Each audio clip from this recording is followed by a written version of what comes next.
Le président ghanéen Nana Akufo-Addo est en visite officielle en France. Il a été reçu à l'Élysée par son homologue français, Emmanuel Macron. Paris et Accra approfondissent ainsi leur coopération. Le président ghanéen qui a accordé un entretien à notre rédacteur en chef Afrique, Ousmane Diaye. Bonjour, Monsieur le Président, merci de nous accorder cette interview. Votre pays choisit un nouveau président le 7 décembre prochain. Vous ne vous représentez pas, la Constitution ne vous permet pas. Alors, votre vice-président, Mahamadou Bawumia, fera face à John Mahamani Dramani, l'ancien président que vous avez battu. Pourquoi les Ghanéens devraient-ils voter pour votre défunt Bawumia? Premièrement, le caractère de l'homme. Ça, c'est quelqu'un qui est un bon travailleur, il est extrêmement honnête, très compétent, il a été un brillant gouverneur adjoint à la Banque centrale avant qu'il a fait venir dans la politique. C'est quelqu'un qui est très agile, très adaptif et c'est quelqu'un qui a une grande vision pour le Ghana. Deuxième côté, deuxième partie de la réponse, il mène une bonne campagne. Une campagne basée sur déjà le record de mon administration et aussi bien sur ses pensées pour l'avenir. Et cette combinaison, c'est une combinaison qui travaille très bien. L'opposition est très critique avec votre bilan, un bilan avec votre vice-président, il y a une inflation qui a été galopante, il y a une augmentation du chômage, il y a eu une dette record, une majorité de Ghanéens souffrent toujours et encore de la pauvreté.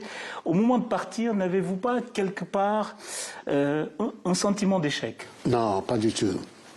On a eu des problèmes économiques. Je pense qu'à l'époque où tout le monde a eu presque le même problème.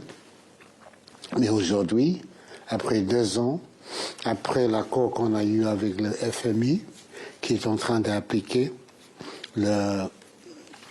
l'économie reprend, et reprend vigoureusement.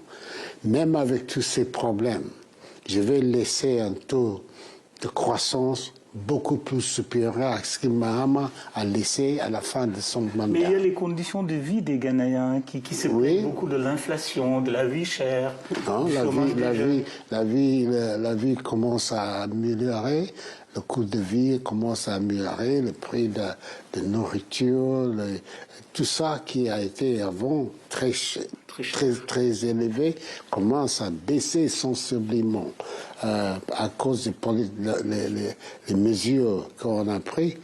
Alors aujourd'hui, ce n'est pas du tout comme ça a été il y a 2 ans. On a avancé beaucoup plus que ça. Et la façon où le peuple reçoit son message, je parle du message de Bawumia, montre que vraiment le peuple ghanéen sont toujours fidèles à notre vision, restent toujours très fidèles à notre gestion. Vous avez parlé du FMI. Durant votre mandat, vous avez eu une relation compliquée avec le FMI. Après avoir décidé de se passer de l'aide du FMI, votre pays a renoué avec le FMI. C'est pas une aide. C'est pas une aide. C'est un emprunt. Oui, avec des conditions, évidemment. Mais c'est pas l'aide. Vous avez refusé ces conditions. On n'a pas refusé. On n'a jamais refusé. On n'a jamais refusé. On a dit à un moment donné qu'on n'aura pas besoin de l'aide. Pas de l'aide.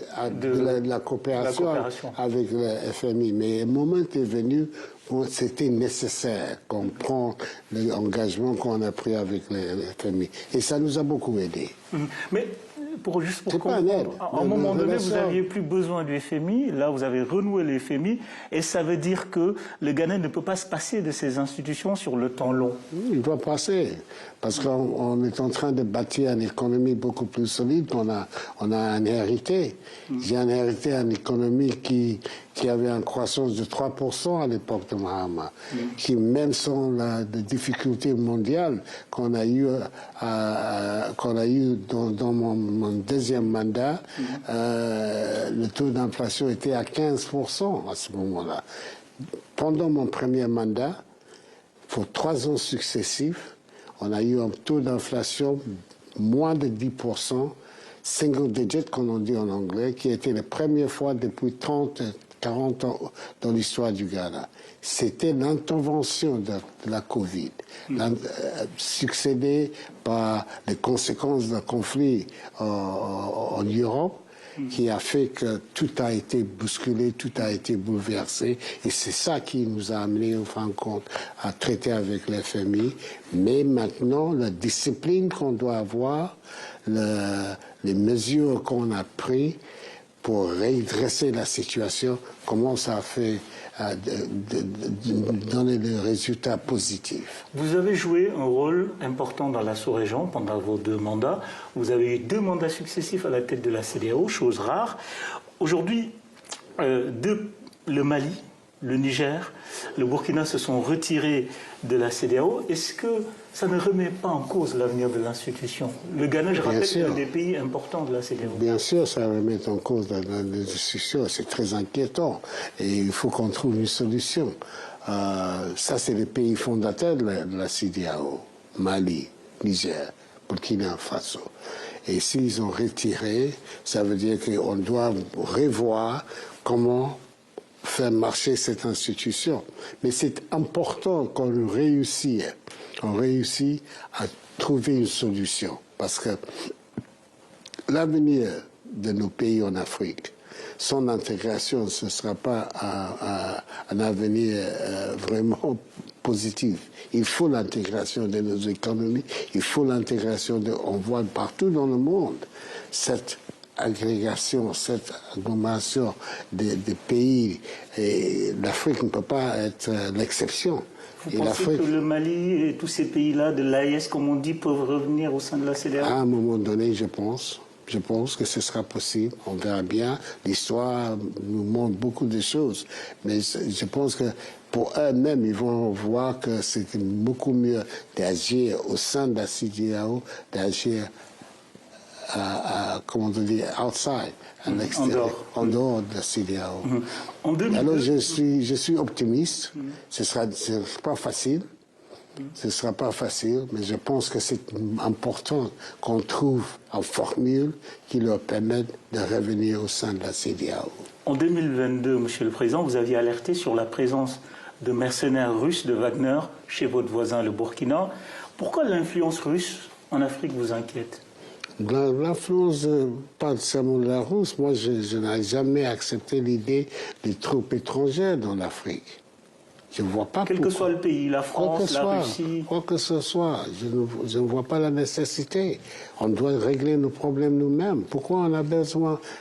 Alors, les Russes viennent, ça veut dire que quoi, les Américains aussi vont venir, les Allemands vont venir, et l'Afrique sera devenue encore un champ de bataille entre les grandes puissances du monde. Ça, c'est pas un avenir qui est positif pour nous, cet avenir. Et c'est pour ça que ça m'inquiète. Parce que dès qu'un des grandes puissances commence à jouer dans la scène, automatiquement, les autres seront attirés aussi à voir ce qui se passe. Et à ce moment-là, c'est nous qui serons le perdant de tout ça. Le Ghana est très lié aux États-Unis d'Amérique, notamment votre pays accueille une forte communauté afro-américaine. Que vous inspire la victoire de Donald Trump? La victoire de Donald Trump, pour l'instant, on ne sait pas ce que ce sera sa politique. Trump, c'est pas la première fois qu'on l'a vu, il était là. En 2016, quand il était là, c'est la même période que moi aussi. J'ai assumé nos fonctions au Ghana et j'ai travaillé avec lui sans difficulté. Je ne vois pas pourquoi on ne peut pas travailler aussi dans son deuxième mandat de la même façon. Une dernière question. Le Ghana, grand pays anglophone, a rejoint officiellement la francophonie cette année. Quel est l'intérêt pour votre pays de rejoindre l'OIF, l'Organisation internationale de la francophonie? Sur le plan géographique, c'est nécessaire. Dans l'Est, c'est Togo. Dans le nord, c'est Burkina Faso. Au ouest, c'est la Côte d'Ivoire. On est entouré par les pays francophones. Alors, même sur ce plan, il faut qu'on ait une relation étroite avec ces pays. C'est nos voisins directs. Et moi, je pense que aussi sur le plan stratégique, géopolitique, Ghana peut jouer un rôle à faciliter l'intégration de pays, surtout dans le CEDEAO et ailleurs, dans l'Afrique même, pour qu'on puisse annuler ou on peut mettre à part cette distinction linguistique qui nous empêche vraiment à collaborer, à s'entendre. Par exemple, la relation qu'on a au Ghana depuis mon arrivée au pouvoir avec la Côte d'Ivoire, c'est une relation extrêmement intime.